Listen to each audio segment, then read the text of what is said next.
என்ன கோச் எப்படி என் பேர் வரப்போறதுல இருக்குதுமே. இந்த தன்னடக்கம் இருக்கு பத்தியா, எங்கேயோ போயிடுவாடா. டேய், கப்பு ஜெயிச்சது காரணம் திலக் வர்மான்னு சொல்லுவாங்க, அபிஷேக் சர்மான்னு சொல்லுவாங்க, ஏன் சிவம் தூபே சொல்லுவாங்க. எல்லாம் பேட்டிங்ல, பவுலிங்ல கூட பும்ராவால தான் ஜெயிச்சோம், ஹர்திக் பாண்டியா ஓப்பனிங் ஸ்பெல் போட்டதுனால தான் ஜெயிச்சோம் அப்படின்னு சொல்லுவாங்க. உன்னை எவனும் பாராட்ட மாட்டாங்கடா.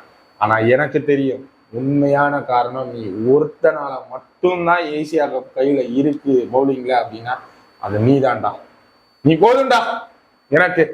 நான் இருக்கிற வரைக்கும் எந்த கப்பு எந்த டோர்னமெண்ட் வந்தாலும் உன்னை வச்சு நான் ஜெயிச்சிருவேன்டா. அதாவது ஒரு காலத்துல ஒரு மித்து இருந்துச்சு, பும்ரா இருந்தாதான் ஜெயிப்பாங்க, பவுலிங்ல பும்ரா தான் அப்படின்னு இருந்துச்சு. அந்த மித்தை எப்படி உடைச்சு நீ வந்திருக்கடா. இது போதும்டா. 27 வேர்ல்டு கப்பா நம்ம பேர்ல எழுதுறோம். இதே ஃபார்மா அப்படியே மெயின்டைன் பண்ணிக்கோ, போய்க்கோ.